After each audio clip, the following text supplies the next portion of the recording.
देखिएगा,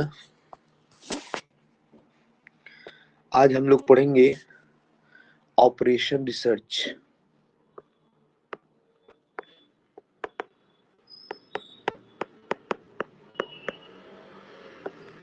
जिसमें आपका टॉपिक है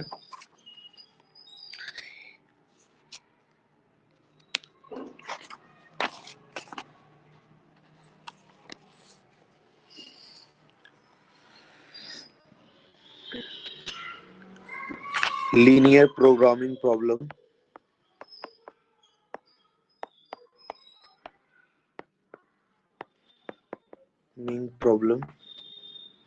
जिसमें हम लोग पढ़ेंगे ग्राफिकल मेथड,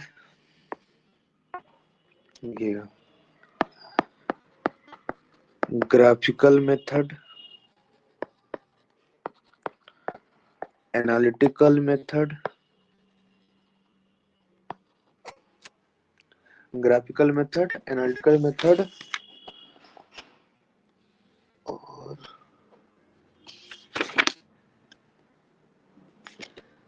एक मिनट,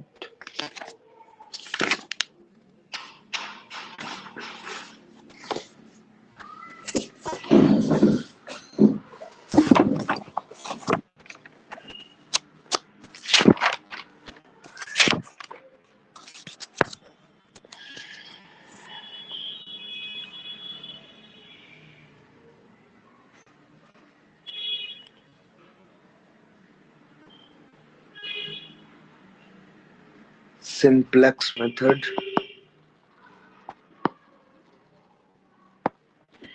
ये सारे टॉपिक्स हम लीनियर प्रोग्रामिंग के अंतर्गत पढ़ेंगे। ग्राफिकल मेथड, एनालिटिकल मेथड और हमारा यह सिंप्लेक्स मेथड। और उसके बाद से जो हमारा टॉपिक है, जो इम्पोर्टेंट टॉपिक्स है, फिर है आपका two phase method, big M method, duality in linear programming, duality in linear programming,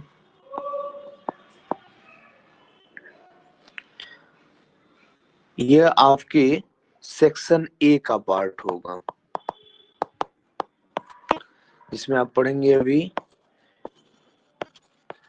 convex set and its properties. ये आपके सेक्शन ए में आएंगे। फिर आप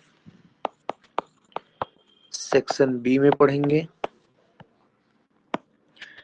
assignment problem,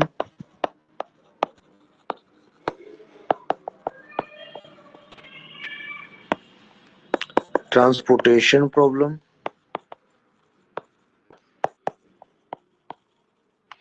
end game theory. यह आपके सेक्शन बी का पोर्शन है, जो हम लोग यूज करेंगे और पढ़ना स्टार्ट करेंगे। ठीक है, सबसे पहले हम लोग स्टार्ट करेंगे लीनियर प्रोग्रामिंग प्रॉब्लम। ठीक है, और इसमें हम लोग पढ़ेंगे basic in the graphical method. देखिए, सबसे पहले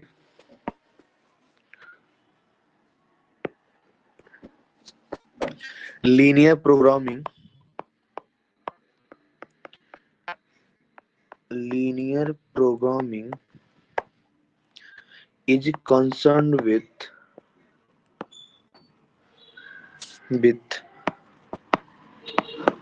optimization। ऑप्टिमाइजेशन मतलब मिनिमाइजेशन या मैक्सिमाइजेशन। ये लॉजिक हम इस्तेमाल करेंगे of a linear function while satisfying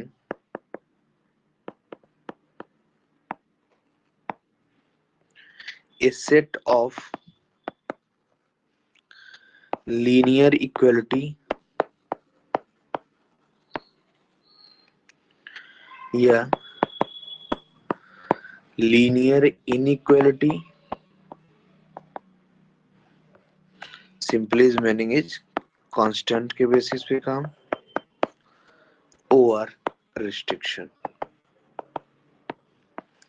इस तरीके ये जो हमारी जो भी डाटा है मतलब जो लीनियर प्रोग्रामिंग में है, ये सिंपली यही है कि आपके पास कोई एक लीनियर फंक्शन दिया रहेगा, उस लीनियर फंक्शन को कुछ रिस्ट्रिक्शंस और आपके कंस्ट्रेंट दिए रहेंगे जिसके बेसिस पे आप उसको क्या करेंगे, ऑप्टिमाइज करते हैं, द मैक्सिमाइजेशन या मिनिमाइजेशन। सिंपली बेसिक डेफिनेशन और consider the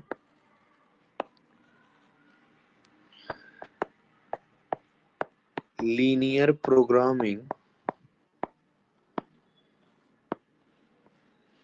problem is the short form is LPP, मतलब लीनियर प्रोग्रामिंग प्रॉब्लम। ठीक, C1x1 plus C2x2 plus dot dot dot plus CNxN is known as objective function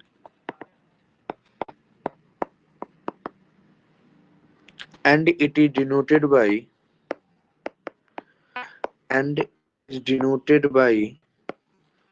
Z, that is Z बराबर C1x1 C2x2 plus dot dot dot CNxN. The coefficient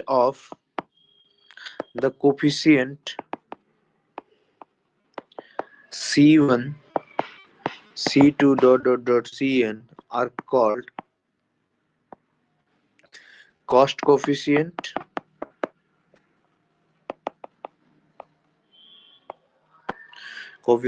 and x1 x2 dot dot dot xn are decision variables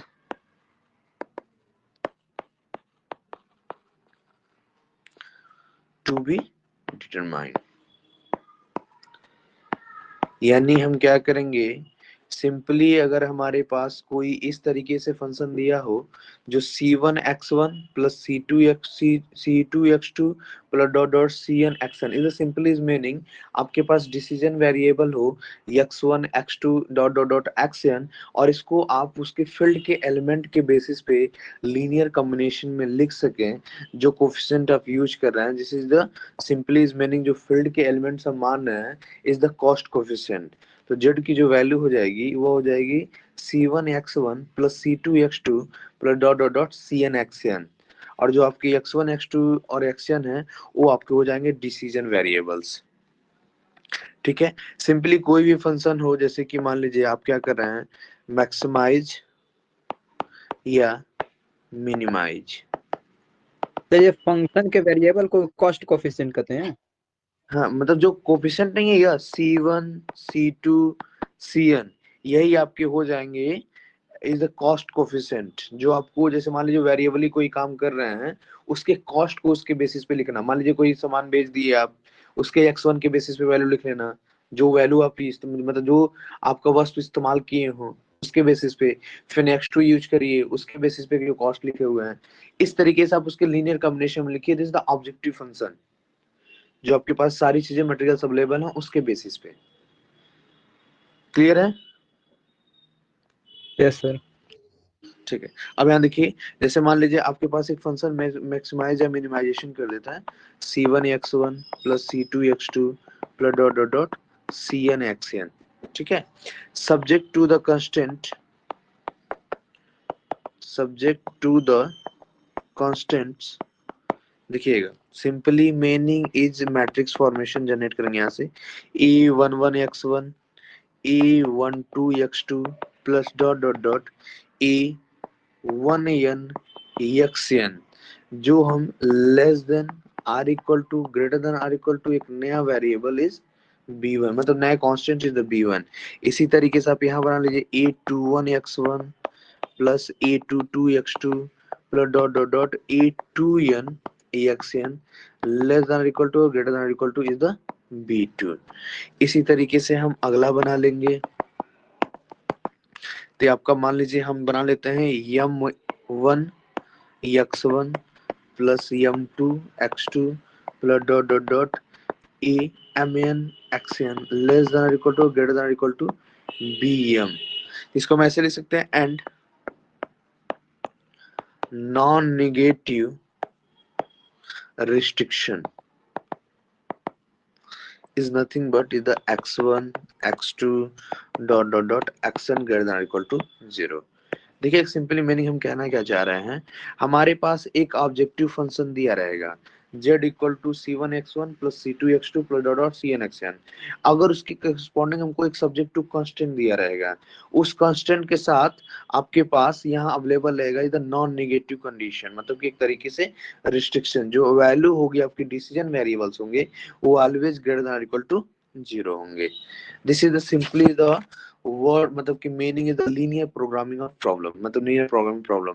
अब आप इसी को किस में लिख लीजिए, simply the matrix notation देखिएगा, इन मैट्रिक्स नोटेशन हमारे पास क्या अवेलेबल है, simply the optimization of the maximization या मिनिमाइजेशन।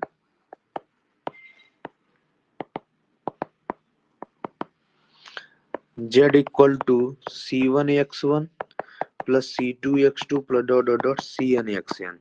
अब इसी को आप मैट्रिक्स फॉर्मेशन में जनरेट करिए।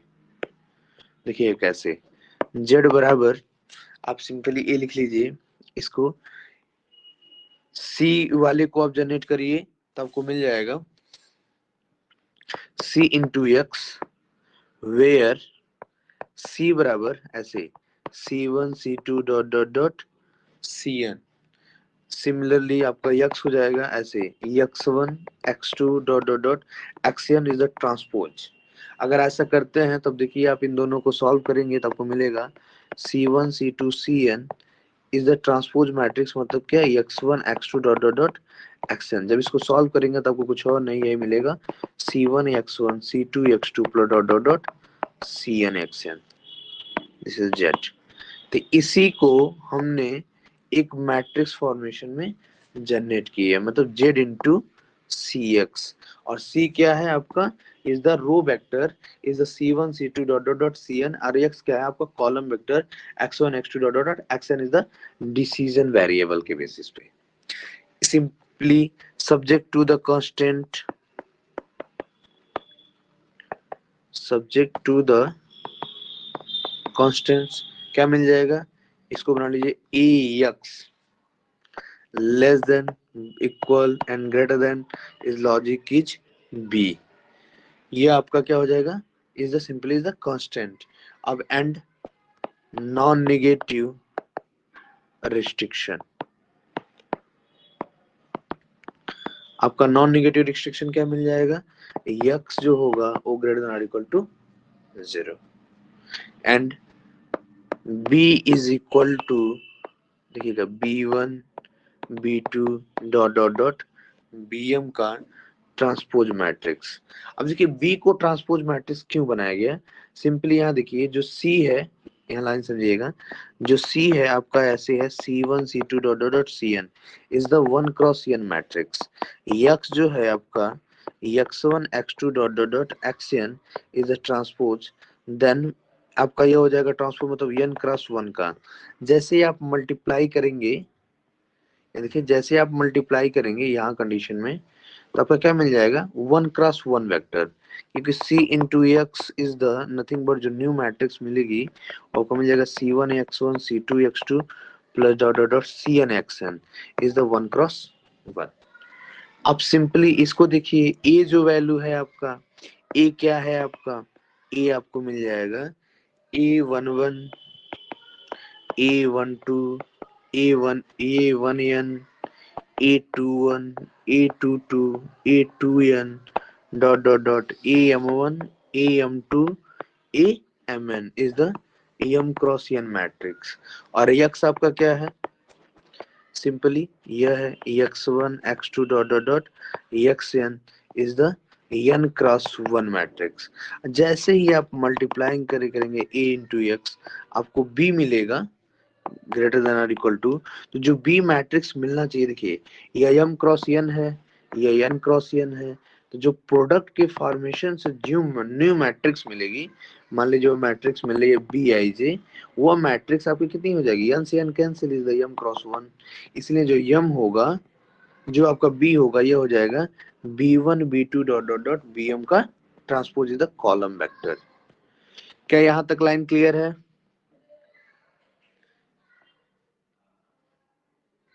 Yes sir. यस, ठीक है। अब देखिए सिंपली क्या क्या इस्तेमाल करेंगे स्टेप्स जिससे कि हम लीनियर प्रोग्रामिंग प्रॉब्लम को बना सकें। Simply is the meaning is linear programming formulation, linear programming problem formulation has following steps। देखिए कैसे, first step is identifying the decision variables. सबसे पहला आपको वर्क ये रहेगा कि आप आइडेंटिफाई करिए कि आपके डिसीजन वेरिएबल्स कौन कौन से हैं। फिर आप writing down the objective function, फिर आप ऑब्जेक्टिव फंक्शन को बना लीजिए बाय द कॉस्ट प्रोसेस। फिर आप राइटिंग डाउन द कांस्टेंट, फिर आप कांस्टेंट को लिख लीजिए जो आपको कांस्टेंट दिए रहे। फिर आप नॉन नेगेटिव कंडीशन को लिख लीजिए, writing down the non negative restriction.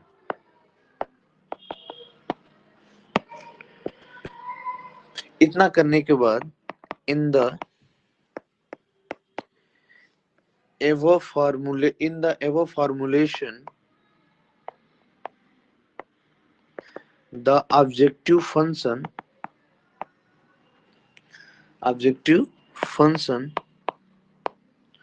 and the constant, जो आपके ऑब्जेक्टिव फंक्शन हो और आपके कांस्टेंट हो वो क्या होने चाहिए, लीनियर। अगर लीनियर होगा तभी ना लीनियर प्रोग्रामिंग प्रॉब्लम बनेगा। Therefore the model is formulate is linear programming problem।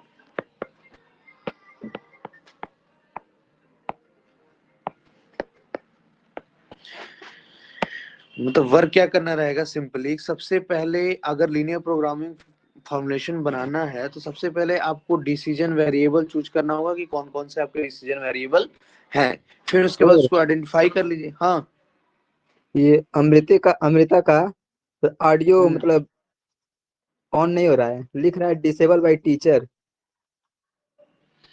एक मिनट,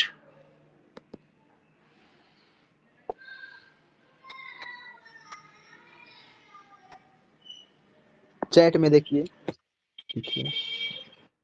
नहीं ऐसा तो कुछ नहीं है, ठीक है बोल सकती है, ओपन करें।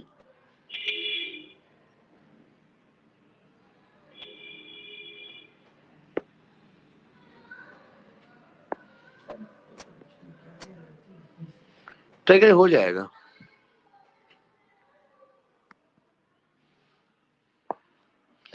ठीक है, identified the decision variable and writing down the objective function and writing down the constant. सबसे पहले आप क्या चूज करेंगे कि आपके डिसीजन वेरिएबल कौन कौन से हैं।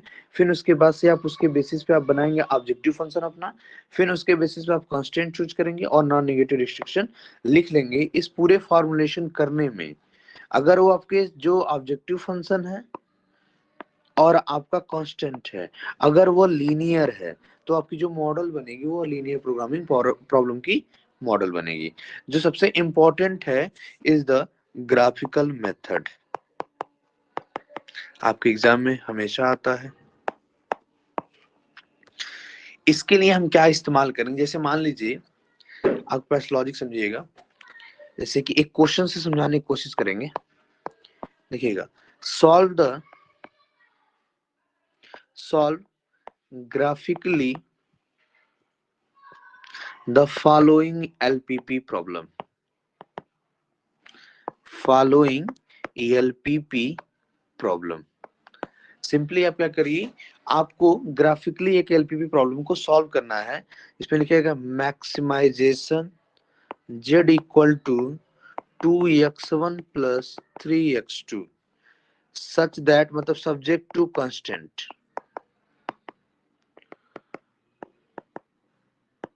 क्या मिल जाएगा, x1 plus x2 less than और equal to 1, 3x1 plus x2 less than और equal to 4 and x1 x2 greater than और equal to 0।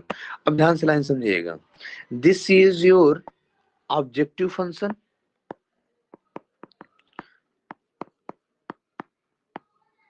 x1 and x2 are decision variables and x1 plus x2 is nothing but is the constant, यह आपके constant का काम कर जाएगा, and is nothing but is the non negative restriction। पूरे एक LPP formulation की पूरी लॉजिक लिखी हुई है, बस आपको ये बताना है कि किस पॉइंट पे मैक्सिमाइज होगा या मिनिमाइज। मतलब आपको सिर्फ मैक्सिमाइजेशन पूछा है, मिनिमाइजेशन नहीं पूछा है। तो सिंपली आपको क्या क्या इसके लिए आना चाहिए, simply intercept form of the line, मतलब आपको एक स्ट्रेट लाइन ड्रॉ करना आना चाहिए। स्ट्रेट लाइन को ड्रॉ करके वो रीजन ढूंढना होगा, जिस रीजन को हम फिजिबल रीजन बोलते हैं, और उस फिजिबल रीजन के जो पॉइंट्स मिलेंगे उस पॉइंट पे वैल्यू चेक करिए किस पॉइंट पे मैक्सिमाइज हो रहा है। तो सिंपली देखिएगा हमारे पास क्या मिला, अगर इसी को हम इन मैट्रिक्स नोटेशन लिखें, in matrix notation z equal to आपका मिला है 2x1 plus 3x2 is nothing but, आप लिख सकते हैं 2 3 या x1 x2, यानी जो c मिलेगा आपका वो मिल जाएगा 2 और 3, और जो आपका x मिलेगा वो मिल जाएगा x1 और x2। ठीक है, and subject to constant, subject to constant क्या मिला हुआ आपका 1 into x1 plus 1 into x2 less than और इक्वल टू 4, दूसरा है आपका 3x1 plus x2 less than और इक्वल टू 4, यह दिया हुआ है 1।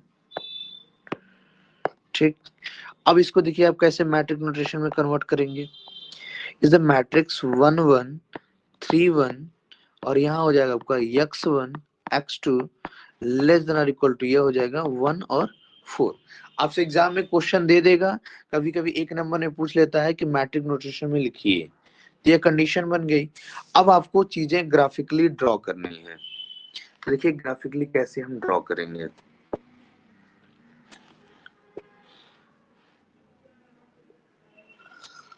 पहले से बना लीजिए, पहले आप कोऑर्डिनेट एक्सिस बना लीजिए, बन गया।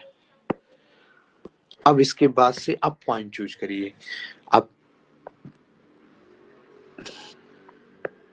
देखिएगा इसको 0 मानिए, इसको 1 मानिए, इसको 2 मानिए, इसको 3 मानिए, इसको 4 मानिए, 5 मानिए। इसी तरीके से इधर 1 2 3 4 5 यहाँ तक इसको मान लीजिए।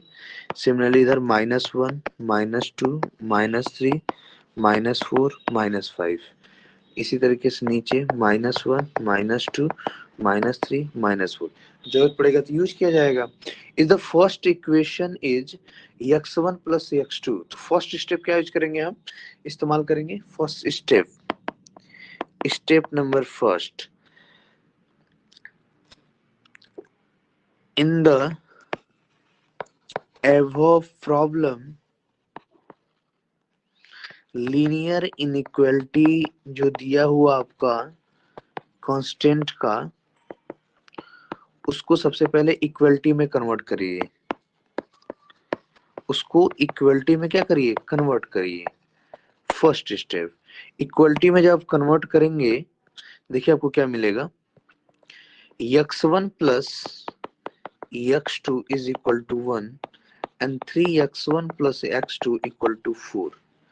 अब देखिए आपने इसको बना लीजिए x1, इसको बना लीजिए x2। अब x1 x2 मिल गया, अब इसको सॉल्व कर लीजिए। This is the pair of linear equation and two variable. तो आप एक या तो इसको सॉल्व करके वैल्यू चेक कर लीजिए कि कौन सी वैल्यू मिल जाएगी intersection point, and also draw the graph. अब बताइए x1 plus ax2 equal to 1 को x1 upon 1 x2 upon 1 equal to 1 is the intercept form of line. Simply x upon a plus y upon b equal to 1। आप चाहें तो ऐसे यहाँ draw कर सकते हैं। अगर a ग्रेटर देन 0 और b ग्रेटर देन 0 तो आपका यह मिल जाएगा a कामा 0, यह मिल जाएगा 0 कामा b। सिमिलरली यहाँ क्या पॉइंट मिलेगा आपको 1 कामा 0 और 0 कामा 1। तो यह लाइन यहाँ बना लीजिए। तो पहला आपका हो जाएगा यह 1 कामा 0, यह हो जाएगा 0 कामा 1। अब आप एक लाइन इसी पे बना लीजिए।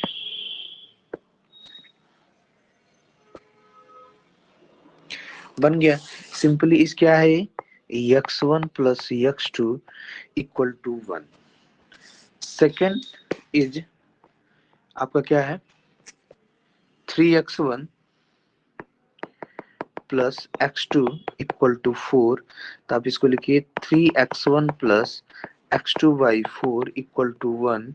तो 3x1 by 4 plus x2 by 4 equal to 1। इसको लिख सकते हैं x1 upon 4 by 3 plus x2 upon 4 equal to 1। तो आपको यहाँ से पॉइंट मिल जाएगा 4 कामा 3 इक्वल टू 0 और 0 कामा 4। अब इस पॉइंट को भी चूज कर लीजिए। 4 कामा 3, 4 बाई 3 मतलब क्या 1 पॉइंट समथिंग, क्या जाएगा 1 पॉइंट समथिंग। तो उस पॉइंट को आप चूज कर लीजिए यहाँ कहीं कहीं कहीं करीब में आएगा। इस पॉइंट को नाम लीजिए 4 कामा 3 कामा 0। सेकेंड पॉइंट इज 4, तो यानी ये आपको मिल जाएगा, ये वाला पॉइंट इज 0 कामा 4। अब इस लाइन को आप बना लीजिए, देखिएगा थोड़ा सुंदर बन जाएगा इससे।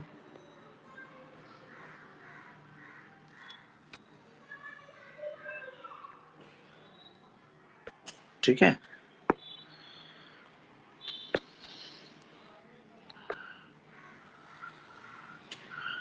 ये बन गया। अब आप यहाँ एक पॉइंट मिला, एक यहाँ पॉइंट अवेलेबल है, एक यहाँ पॉइंट अवेलेबल है, ये यहाँ पॉइंट अवेलेबल है। अब रिस्ट्रिक्शन देखिए क्या कहा है कि x1 and x2 is the third वाली। ये देखिए इतना होने के बाद इसके साथ आपको ए भी इक्वलिटी में कन्वर्ट कर लीजिए। x1 बराबर 0 मतलब x1 कहाँ पूरी तरीके से 0 होगा इज द x2 एक्सिस, यानी दिस इज नथिंग बट यह आपकी जो लाइन होगी वो हो जाएगी x1 इक्वल टू 0, यह जो लाइन हो जाएगी वो हो जाएगी x2 इक्वल टू 0। और ये क्या क्या है दोनों पॉजिटिव होने चाहिए। तो आप ये कंडीशन देखिए, तो यहाँ से आपका जो रीजन चूज करना है, रीजन क्या चूज करना है x1 plus x2 less than और इक्वल टू 1 मतलब यह वैल्यू इधर होगी कम, x2 की value greater than equal to 0 मतलब ऊपर की तरफ होगी, यह वैल्यू इधर की तरफ पॉजिटिव होगी जो इसके बीच में आएगी, बट यह वैल्यू आपकी लेस देन होगी। क्या आपको लगता है कोई भी रीजन आपको कॉमन मिलेगा?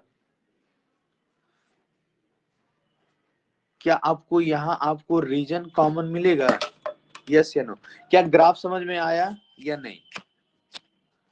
यस या नो? Graph sir. अब रीजन चूज करना है पूरे फॉर्मुलेशन के अनुसार, क्या हमारे रीजन करेक्ट है या नहीं।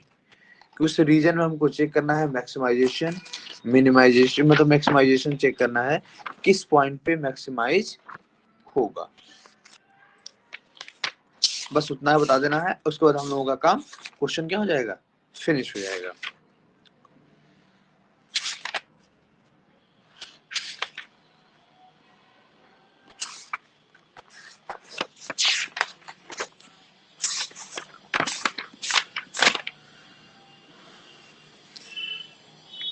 ठीक है, बताइए क्या वैल्यू आएगी।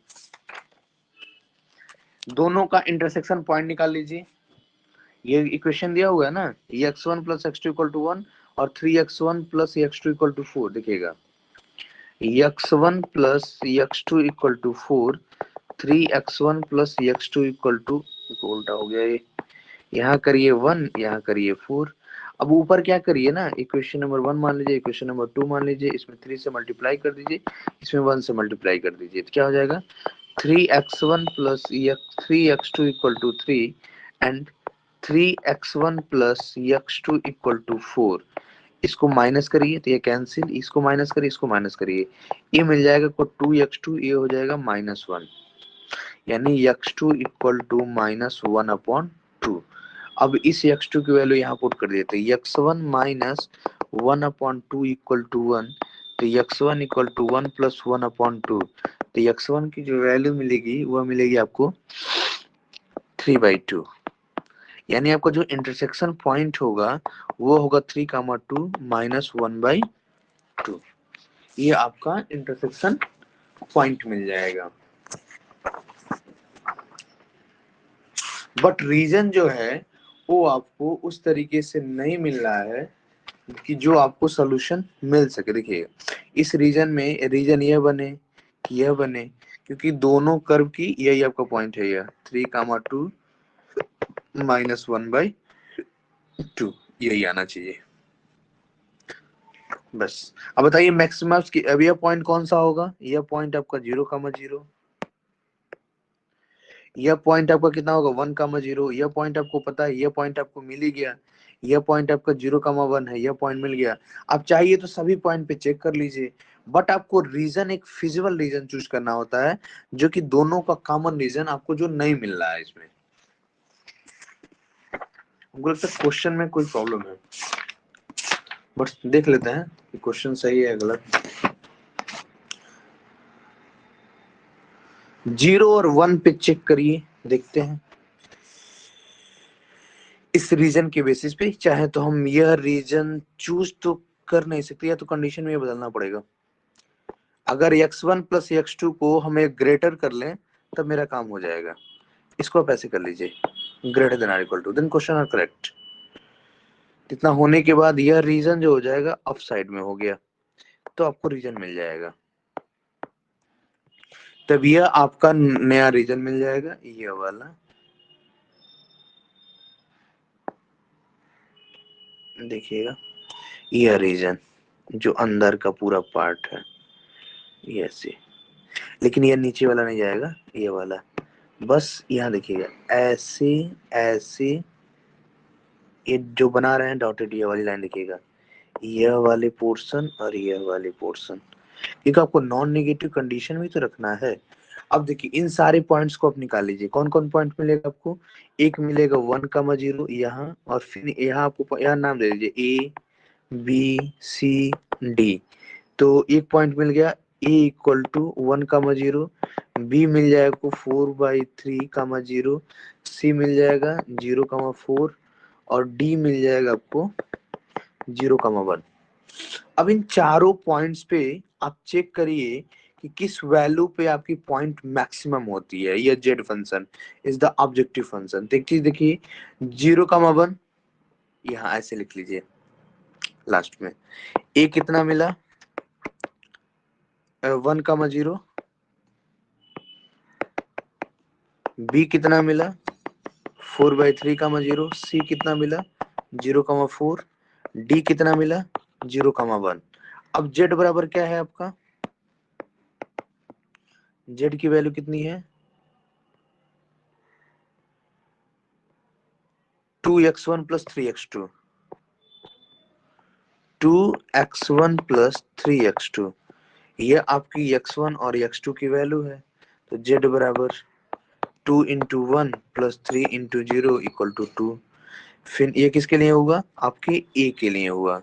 अब इसी तरीके से आप b पॉइंट के लिए निकाल लीजिए, 4,3,0, तो z बराबर 2 इंटू 4/3 प्लस 3 इंटू 0, तो कितना हो जाएगा 8/3।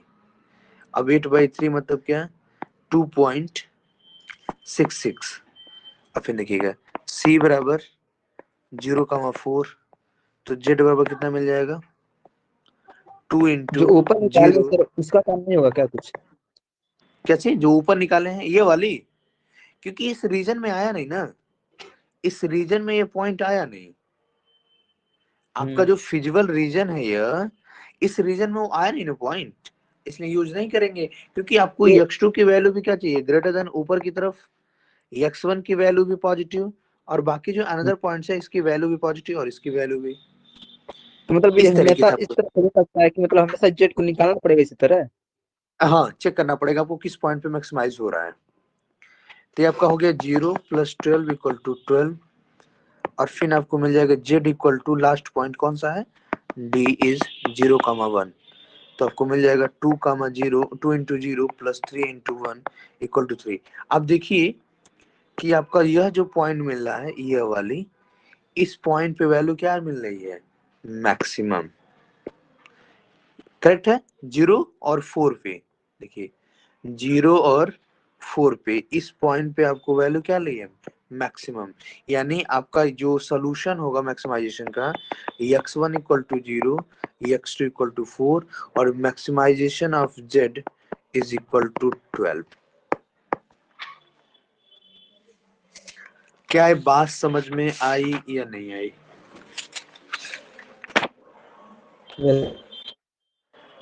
यस या नो, क्लियर है?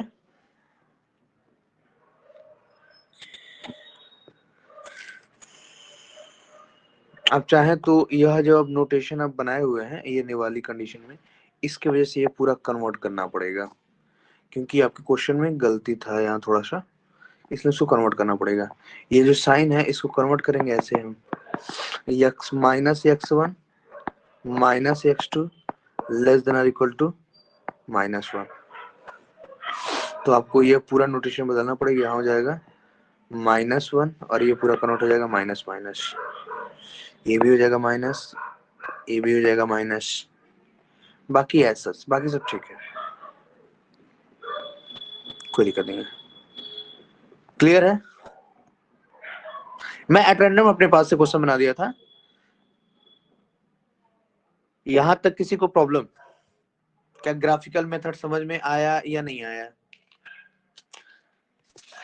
अब मैं स्टेप लिखवा सकता हूँ ग्राफिकल का, एक क्वेश्चन के अकॉर्डिंग हम लोग क्या क्या काम किए हैं उस सारे को एक एल्गोरिथम बना लेंगे, इज द वर्किंग स्टेप, उसके बेसिस पे लिखेंगे। किसी को दिक्कत है? एनीवन? यस या नो? देखिएगा, ग्राफिकल मेथड का वर्किंग स्टेप, किसी भी क्वेश्चन में आपको यही तरीका अप्लाई करना है। Simply is plot the constant on the graph, on the graph plot कर लीजिए। दूसरी condition, plot the non negative restriction,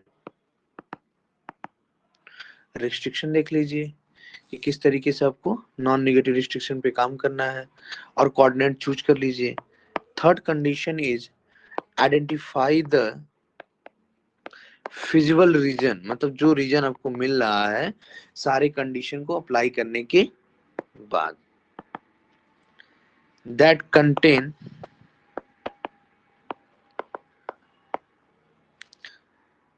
all the points which satisfy the constant। वो सारे पॉइंट चूज करिए जो आपके कंस्टेंट को क्या करते हो, सेटिस्फाई कर रहे हो। फिर fourth condition, identify the corner point, वो पॉइंट चूज कर लीजिए जिस पॉइंट पे आपको मैक्सिमाइजेशन मिनिमाइजेशन चेक करना है। फिर इवैल्यूएट द ऑब्जेक्टिव फंक्शन, आप इवैल्यूएट करिए ऑब्जेक्टिव फंक्शन को एट द कॉर्नर पॉइंट, जो आपको कॉर्नर पॉइंट मिले हुए हैं, अब इसमें जो आपको मैक्सिमाइजेशन मिनिमाइजेशन आपको जो ऑप्टिमल सोल्यूशन देते हैं वही पॉइंट आपके क्या हो जाता है, कॉर्नर पॉइंट जो यूज करेंगे वही आपके बेस्ट सोल्यूशन हो जाता है। यानी simply the corner points gives the best solution is optimal. मतलब जब आप मैक्सिमाइजेशन मिनिमाइजेशन कर रहे हैं वो इस कॉर्नर पॉइंट पे जो बेस्ट सोल्यूशन मिले, जैसे आपको मिला ये maximization is the x1 equal to 0 और x2 इक्वल टू 4। तो सबसे पहले आपने क्या किया, जो लिनियरिटी इक्वलिटी है इनइक्वलिटी को आपने इक्वलिटी में कन्वर्ट किया, फिर ग्राफ को प्लॉट किया। प्लॉट करने के बाद आप जो भी कंडीशन आपके रिस्ट्रिक्शन दिए हुए हैं उस रिस्ट्रिक्शन के बेसिस पे आपके कोऑर्डिनेट को पूरे चूज किए, फिर अपना एक फिजिबल रीजन चूज करिए जो आपके सारे कंस्ट्रेंट को फुलफिल करते हो, फिर कॉर्नर पॉइंट्स को आप आइडेंटिफाई कर लीजिए, फिर उस पॉइंट्स जो कॉर्नर पॉइंट्स आपको मिले हुए हैं उससे आप अपने जो मैक्सिमम आपका फंक्शन है ऑब्जेक्टिव उसकी वैल्यू इवैल्यूएट करके चेक करिए कि आपको ऑप्टिमल सॉल्यूशन किस कॉर्नर पॉइंट पे मिल रहा है। क्लियर है? यस या नो?